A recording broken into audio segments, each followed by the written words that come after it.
investment show here at Olympia, the last show of the season, and you'll see the bright lime branding behind me, and also with Peter here, it can only be iHowz. And Peter, you're such a big supporter of the show. You come back time again. Why? Well, we think it's important because it's marketing for us, gets our name out there, we meet a lot of people, we're able to tell people what we do. So, useful marketing.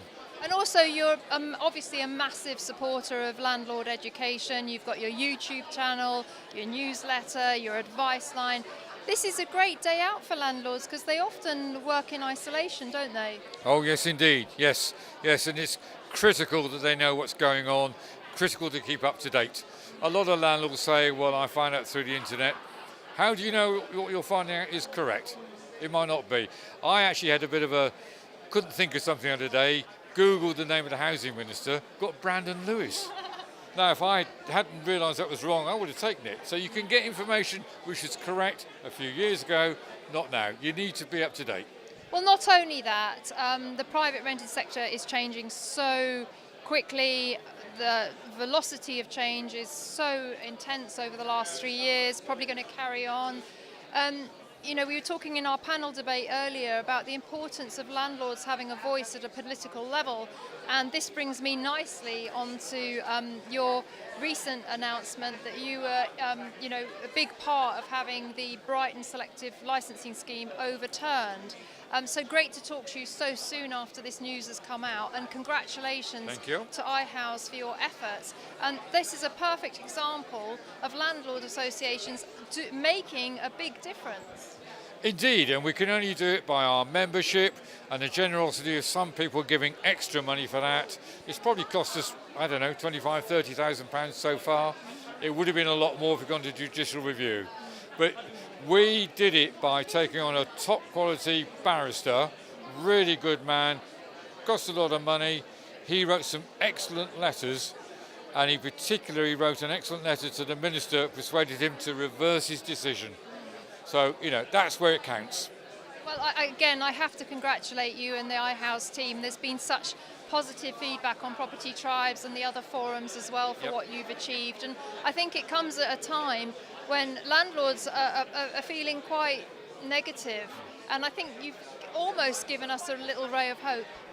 Well, indeed, and that's what Landlords Association is supposed to be there for. It's a two-way process. People join us, we hold their hand, we support them, we give them information. They give us the income to be able to do the sort of things we need to do. We're not for profit, we're not paying people loads of money. It's there to help landlording in general.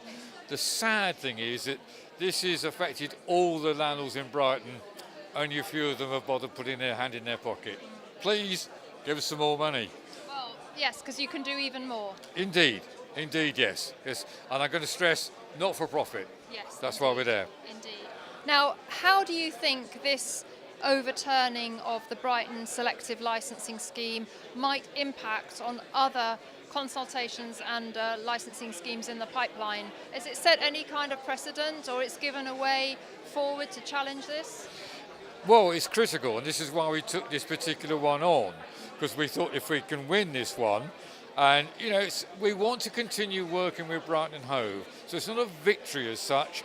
We're saying to Brighton and Hove, look, we need to talk to you. There are some poor properties. There may be some bad landlords. Let's work together. We had the same situation in Southampton about 5 years ago. We threatened them with a judicial review. We now do a quarterly meeting with them. That's what we want to do with Brighton. Did the same thing in Southend several years ago. There's a regular meeting of landlords and the local authority there. That's what it's all about, working together. Trying to make the situation better.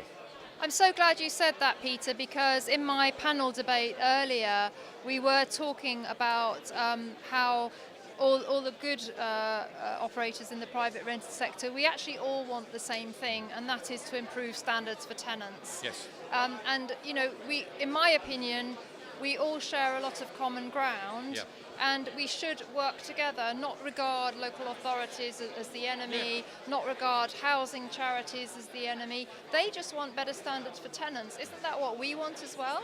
Indeed, yes, and as I say, where there are problems, we want to weed them out. you know, I personally think that landlords fall into three camps. Those that know what they do and make their best attempts to do it. And they're probably the people here today. Yes. Those who would like to know, don't really know, well, training and accreditation, we do that. Yep. All the landlord associations do it. LAS do it as well. Please go out and get trained, should be mandatory.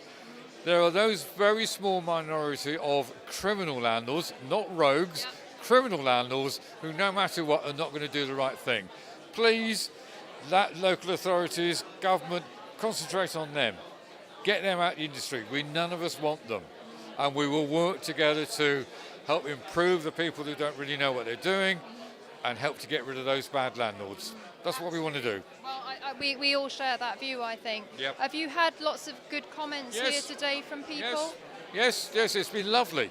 You know, people have been coming up to us. We got it on our stand. Yeah. So, you know, yeah. I sent my daughter out to do the printing of that, you see, so daughters have got some use. But, you know, it's nice to get that done. And yes, we've had people coming to us. We've been, as you're aware, we've been able to get it out onto different forums.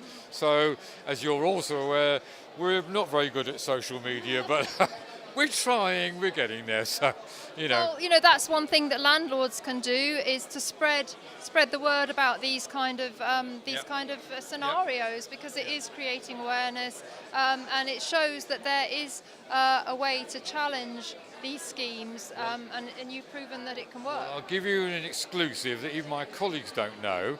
I've just had an email from the government saying yes, they want to talk about selective licensing in the future. Wow. So obviously we'll be following that one up. Awesome. Well, Peter, on behalf of the landlord community, thank you to iHowz and your landlords who funded the campaign against the Brighton selective licensing. I think you've really led by example, and I think you found a way forward for landlords, which has brought much needed bit of positivity when we're all, you know, some of us are feeling a little bit down, a little bit uncertain about the future. So you're doing what a landlord association should do. Thank you very much. Thank you for saying that. All right.